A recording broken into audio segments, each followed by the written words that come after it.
უპირველეს ყოვლისა დღეს გავეცანი მეც საერთაშორისო გამჭვირვალობის დასკვნას, თუმცა ამას არ ჭირდება დამოუკიდებელი და ობიექტური პლატფორმების სამუშაოს ჩატარება. ქართული ოცნება თვითონვე აღიარებს საკუთარ ხელისუფლებაში კორუფციულ ფაქტებს და ის მონაცემები, რომელიც გამოქვეყნდა, რომ 315 სავარაუდო კორუფციული შემთხვევა არის და 257 ქართული ოცნების მოქმედი და ყოფილი წევრი ფიგურირებს ამ ამბებში თავისთავად უკვე ამტკიცებს იმას ძალიან მარტივი აქედან დასკვნის გამოტანა, რომ ეს აღარ არის ცალკეული შემთხვევა. ცალკეული შემთხვევა შეიძლება იყოს 1, 2, 10, 20, მაგრამ 300 უკვე რა თქმა უნდა ეს არის სისტემური დარღვევები და თვითონ დაიჭირეს ის ადამიანები თბილისის მერიის სტრუქტურებში, ვინც კორუფციულ ფაქტებში არიან გარეული. ხო, ამ შემთხვევაში საუბარია ბაგაბაღებში, როცა ბავშვებს საკვები მოპარეს და გაქცეულია ბაგაბაღების. გონცელაძეს გულისხმობ? კი ბატონო, გაქცეულია, თუმცა გაქცევა ხო არ ნიშნავს იმას, რომ ის არ არის, ხო? რა თქმა უნდა, ის ძებნაში არის, თუმცა გაექცათ, ესაც კიდევ ერთ უსუსურობაზე მეტყველებს სისტემისა, რომ ბრალდებული პირი, რომელმაც ბავშვებს საკვები მოპარა, გაქცეულია და პასუხისგებაში არ არის მიცემული. ეს კიდევ ცალკე პრობლემაა. საუბარია ასევე უფასო სასადილოებში 4 მილიონი ლარის მოპარვაზე, რომლებიც რაც წლების განმავლობაში გრძელდებოდა და ესაც თვითონვე აღიარეს, ანუ ამას ჩვენი მხრიდან ხილება აღარ ჭირდება, თვითონვე გამოდის სააშკარაოზე, იმიტომ რომ ჯერ ის თანხა, რომელიც არის გამოყოფილი, ხო, ამაზე ცოტა ყვადაღებულ თემად კი იქცა, მაგრამ საზოგადოებამ კარგად რო შეაფასოს. საუბარია ლარი და 70-დან 4 მილიონი ლარის მოპარვაზე, ესე იგი, რამდენი ხანი უნდა წარმოებული იყო ეს პროცესი, რომ ამხელა თანხაზე გასულიყვნენ და ამ შემთხვევაში დასაჯეს მხოლოდ კომპანიის წარმომადგენლები, თუმცა შემდეგ ისინიც გირაოს სახით გაათავისუფლეს, ხო, გირაოს გადახდის შემდეგ გაათავისუფლეს და როგორ შეიძლება ჩვენ ყველამ კარგად ვიცით, როგორ ხდება ადმინისტრირება, ფორმდება ხელშეკრულება, იქ ხდება შემდეგ ინსპექტორების ჯგუფის შექმნა და ეს ინსპექტორების ჯგუფი ამოწმებს პერიოდულად, როცა თანხა უნდა გადაირიცხოს, დგება მიღება ჩაბარების აქტები და ამაზე პასუხისგებელი არიან კონკრეტული პირები, ხო, კონკრეტული უწყებებიდან. არავისი პასუხისგებლობის საკითხი არ დამდგარა თბილისის მერიიდან, მხოლოდ კომპანიის წარმომადგენლები დააკავეს, როგორც თქვი, გაათავისუფლეს და იგივე კომპანიები ემსახურებიან ისევ სოციალურად დაუცველთა სასადილოებს. ამ შემთხვევაში მთავარი პრობლემა რაც არის, რატომაც ხდება დინამიკაში ეს ყველაფერი არის ის, რომ პოლიტიკურ პასუხისგებლობას არ იღებს დედაქალაქის მერი არაფერზე.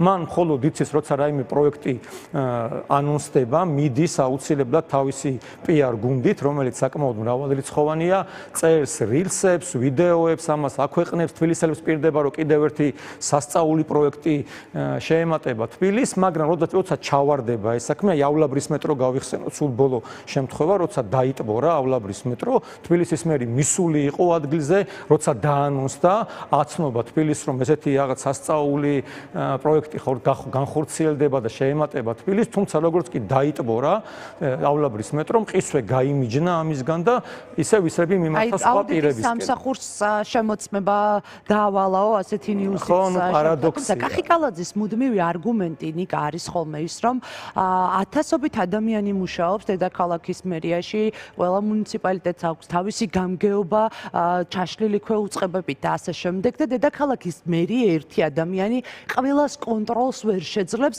მე ვარ პასუხისმგებელი საკუთარ თავზეო, ამბობს ხოლმე კახიკალაძე, როდესაც სისტემაში არსებულ კორუფციულ ფაქტებზე თუნდაც იმ ჩამოთვლილზე უსვამენ მას კითხვას. რატომ ამბობთ, რომ პოლიტიკური პასუხისმგებლობა ეკისრება კახიკალაძეს? ძალიან კარგი კითხვაა და თქვენს კითხვაშივე არის პასუხიც, იქიდან გამომდინარე, რომ თქვენ თქვით, რომ აი ძალიან ბევრი თანამშრომელი მუშაობს, შეიძლება ათასობით, კიდევ მეტი ხო?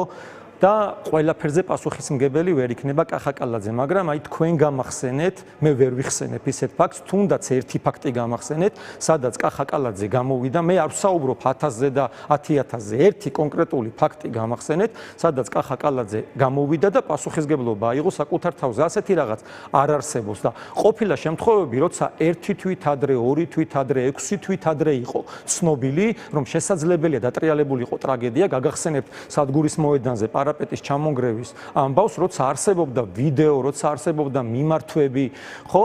მაგრამ მიუხედავად ამისა, როცა გაცხადებული იყო საფრთხის შესახებ, მაინც ყურად არავინ არ იყო.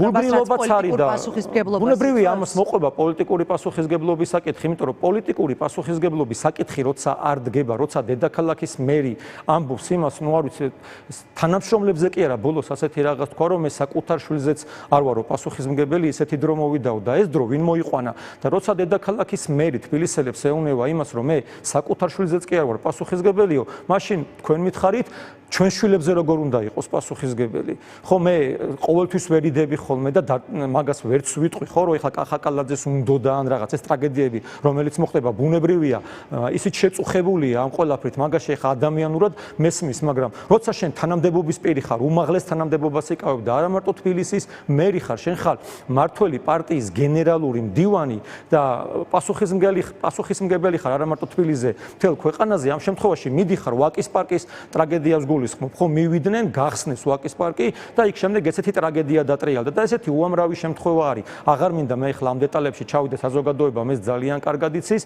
მაგრამ ამაზე მორალური პასუხისგებლობა როგორ არ უნდა იყოს, ეს თუ არ გაკეთდა თანამდებობის პირების მხრიდან, ჩვენ არასოდეს არ ვიქნებით დაზღვეული, იგივე გორში ახლა რა ფაქტიც მოხდა, როცა სამართალდამცავებმა არ ვიცი რაში გაატარეს ადამიანები, მოსპეს ფსიქოლოგიურად და ფიზიკურად და როცა არ დგება პოლიტიკური პასუხისგებლობის საკითხი, ამ შემთხვევაში ეს გაგრძელდება, აი წარმოიდგინეთ შენობა, რომელსაც დაზიანებული აქვს სახურავი და რომელშიც ჩადის წყალი, ხო? თუ არ აღიარა ზემდგომმა ადამიანმა, რომ იქ რაღაც გაფუჭებულია, მართლობის კრიზისია, რაღაცა ვერ იმართება პასუხისმგებლობი და სახელმწიფოებრივად, ამ შემთხვევაში ის წყალი დენას განაგზობს და დააზიანებს ყველა სართულს და ეს არის სწორად პობისა და ხრწნის პროცესი, ზუსტად ესე ქვია კორუფციას, რომელიც მოდის მაღალი ეშელონებიდან, აი აულაბრის მეტროს ფაქტი, ახლა აი გეტყვით, ხო, აულაბრის მეტროს რომელმა კომპანიამაც განახორციელა მისი რეაბილიტაცია 60,000 ლარი აქვს შეწირული მართველი პარტიისთვის. ესაც ირიბი კორუფციაა, ხო? ეს ხო უკვე რაღაცა ტრადიცია არის, რომ ხო და 60,000 რომ მიგაქვს. შემომწირველები არიან დიდი ბიზნესის წარმომადგენლები, 60,000 ლარი რომ მიგაქვს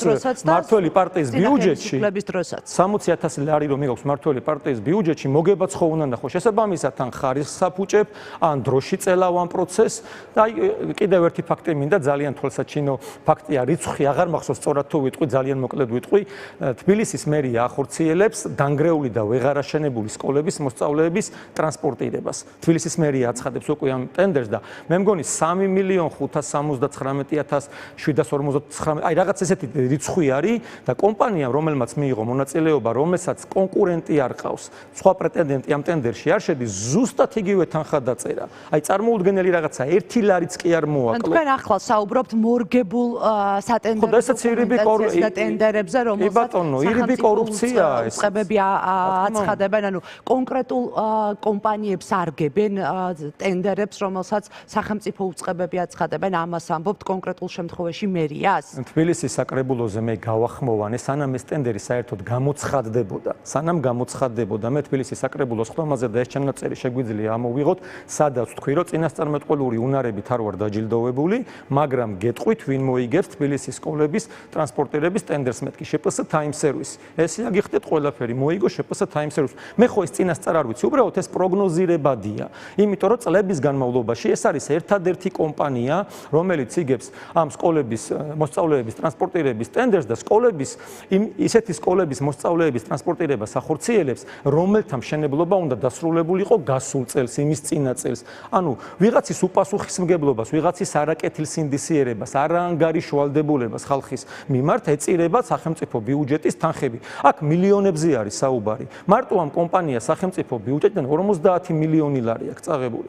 და ესეთი უამრავი კომპანია არსებობს, რომელიც მსხვილი შემომწირველია მართველი პარტიის და შესაბამისად მათთან ლოიალურია სისტემა, იმიტომ რომ ისინი არიან მათი ნათესავები, მეგობრები და ესეთი უამრავი ფაქტის დასახელება შეგვიძლია. ხო, უბრალოდ ესეთერი არ ეყოფა მაგას, იმდენი ესეთი კონკრეტული ფაქტი შეგვიძლია დავასახელოთ, როცა მსხვილი შემომწირველები არიან და ეს კომპანიები არიან ზოგი უკვე მილიარდ ლარს გადაცდა. უკვე მილიონებზე არ არის საუბარი, მილიარდ ლარს გადახდა, იმდენი რაოდენობის ტენდერები აქვს მიღებული. ხო, არ ვიცი, აი თან ეს ეხება კრიტიკული ინფრასტრუქტურის ობიექტებს. მეტრო ხო არ არის ჩვეულებრივი რაღაცა. ჩვენ ახლა რა ფაქტებზეც თქვენ საუბრობთ, საქმე გვაქვს გულგრილობასთან, არაკვალიფიციურობასთან, თუ საქმე გვაქვს კონკრეტულ გარიგებებთან, რომელშიც ჩართულია სისტემა. რისი ეჭვი ჩნდება? იცი რა არის, ერთმანეთს არ გამორიცხავს. ამ შემთხვევაში შეიძლება სამივესთან კონდეს საქმე, შესაძლოა მხოლოდ გულგრილობასთან კონდეს, მაგრამ ის რომ თბილისის მერი პოლიტიკურად პასუხისგებელია მის სისტემაზე, ანუ მე ნიშნავდიო მხოლოდ თანამდებობებზეო კვალიფიციურ კადრებსო და შენ რო ნიშნავ თანამდებობაზე, თქვა გამგებლები, ეხლა ეს 4 გამგეობა, სადაც უფასო სასადილოებში მოიპარეს 4 მილიონი, ხო? პირდაპირ თბილისის მერის, ხო ეს ხო არ არის არჩევითი თანამდებობა? კი ბატონო.